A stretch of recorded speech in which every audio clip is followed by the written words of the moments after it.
कैसे बतैयो भैया दिलवा के बात रे। राते एगो छाउड़ी से कोलै मुलाकात रे। कैसे बतैयो भैया दिलवा के बात रे। राते एगो छाउड़ी से कोलै मुलाकात रे। बड़ी खुश हियै के साथे बनैबै रीलावा। बड़ी खुश हियै के साथे बनैबै रीलावा। राते राजगीर के मेलावा में पटलियै मालावा।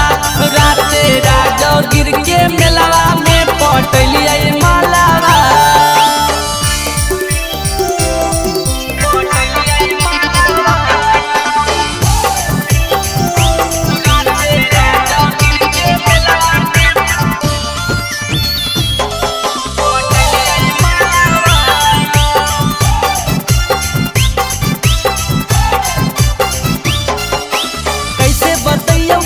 समझैयो रात भर मेला घुमैलियै। कच्चो में छोला खिलैले रे भैया आसमान तारा झुलैलियै। कैसे बतैयो कैसे समझैयो रात भर मेला घुमैलियै।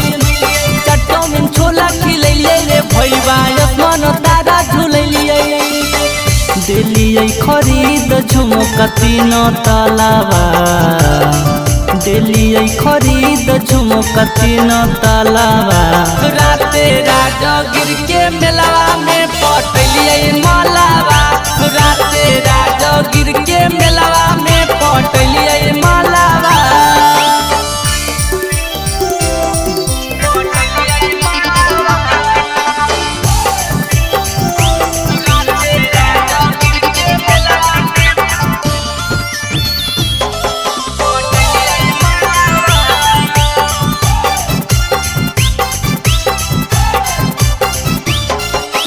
जहिया से देई के गेलै रे भैया गलिया पएगो किसरे।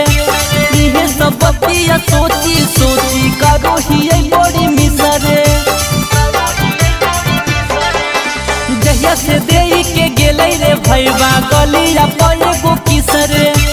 इहे सब बतिया सोची सोची करो हियै बड़ी मिसरे। कहू हियो तोरे से नाही करे है हालावा।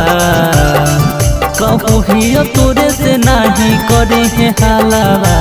राते राजगीर के मेलावा में पटलियै मालावा।